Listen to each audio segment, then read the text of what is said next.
اعوذ باللہ من الشیطان اللعین الرجیم بسم اللہ الرحمن الرحیم۔ تمام تعریفیں اس رب ذوالجلال والاکرام کے لیے جو سارے جہانوں کا پروردگار اور روز جزا کا حاکم ہے۔ میرے تمام سننے والوں کو السلام علیکم ورحمۃ اللہ وبرکاتہ۔ آج ہم لوگ جس کے متعلق معلومات حاصل کرنے کی کوشش کریں گے وہ یہ ہے کہ نمازوں میں مختلف سورے پڑھنے کے کیا فائدے ہیں۔ ویسے تو نماز میں سورہ انا انزلنا اور سورہ قل هو اللہ کی بے انتہا فضیلت ہے، لیکن اگر اس کے ساتھ ساتھ ہم اور بھی دوسرے سورے جن کے بے انتہا فائدے بھی ہیں اور اس کے ساتھ سب سے زیادہ علماء کہتے ہیں کہ نماز میں خشوع و خضوع بڑھانے کے لیے بہتر ہے کہ ہم وہی لگے بندھے، یعنی ہم نے جب کھڑے ہوں گے اور ہم نے الحمد کے بعد انا انزلنا پڑھ لیا اور الحمد کے بعد سورہ قل اللہ پڑھ لیا، اس سے یہ ہوتا ہے کہ وہ ہمارا ایک روٹین والی بات بن جاتی ہے۔ اور یہیں پہ اگر ہم پہلے سے اس کی تیاری کریں نماز کے حساب سے کہ آج ہم فلاں سورہ پڑھیں گے، آج ہم فلاں سورہ پڑھیں گے، اس سے یہ ہوتا ہے کہ نماز میں ہماری توجہ بڑھ جاتی ہے، اور یہی نماز کے لیے بہترین یعنی ہے کہ ہم نماز میں زیادہ سے زیادہ توجہ اس طرح سے مرکوز کریں۔ سورہ کافرون، اگر ہم سورہ کافرون اپنی واجب یا نفل نماز میں پڑھیں تو بے انتہا اس کا فائدہ ہے۔ جیسے کہ بعض لوگ مایوسی میں یا بہت زیادہ پریشانی میں ہوتے ہیں، اس سورہ کے پڑھنے سے اس سے بہت فائدہ ہوتا ہے اور اس پریشانی، اس ڈپریشن سے انسان کو نجات ملتی ہے۔ اسی طرح اگر آپ کو کوئی پریشانی ہے یا کوئی آپ کے لیے آپ کے مخالف ہے تو سورہ نصر کا دشمن پہ غلبہ حاصل کرنے کے لیے بہترین سورہ ہے۔ اس سے یہ ہوتا ہے کہ ہم چینج بھی کرتے رہتے ہیں اور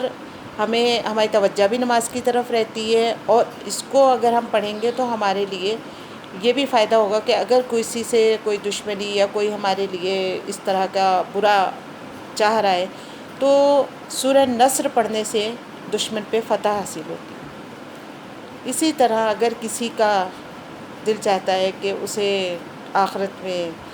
رسول خدا صلی اللہ علیہ وآلہ وسلم اللہم صلی علی محمد وآل محمد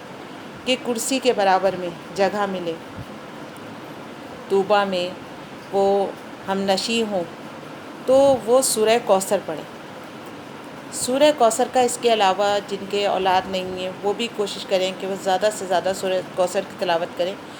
تو سورہ کوثر اس کے لیے بھی بے انتہا فائدہ مند ہے۔ اور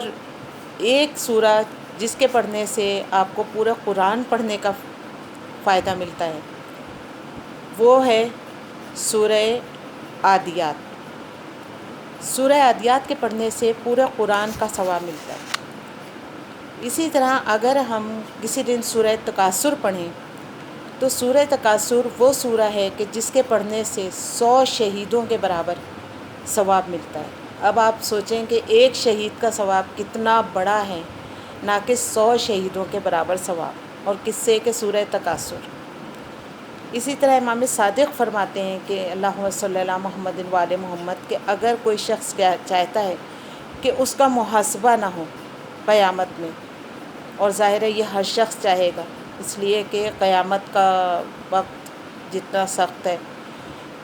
تو اس کے لیے امام صادق کہتے ہیں کہ آپ سورہ فیل کی تلاوت کریں۔ جو شخص سورہ فیل کی تلاوت کرے گا وہ براہ راست جنت میں داخل ہوگا۔ اسی ساتھ اگر ہم چاہتے ہیں کہ ہماری نمازیں قبول ہو جائیں تو امام باقر علیہ السلام فرماتے ہیں اللہم صلی علی محمد وآل محمد کہ سورہ ماعون کی تلاوت کریں، اس سے نماز اور روزے دونوں قبول ہوتے ہیں۔ جناب ام سلمہ سلام اللہ علیہا فرماتی ہیں کہ پیغمبر اسلام فرماتے تھے کہ 2 سورے خدا کے محبوب ترین ہیں، ایک سورہ ناس اور ایک سورہ فلق،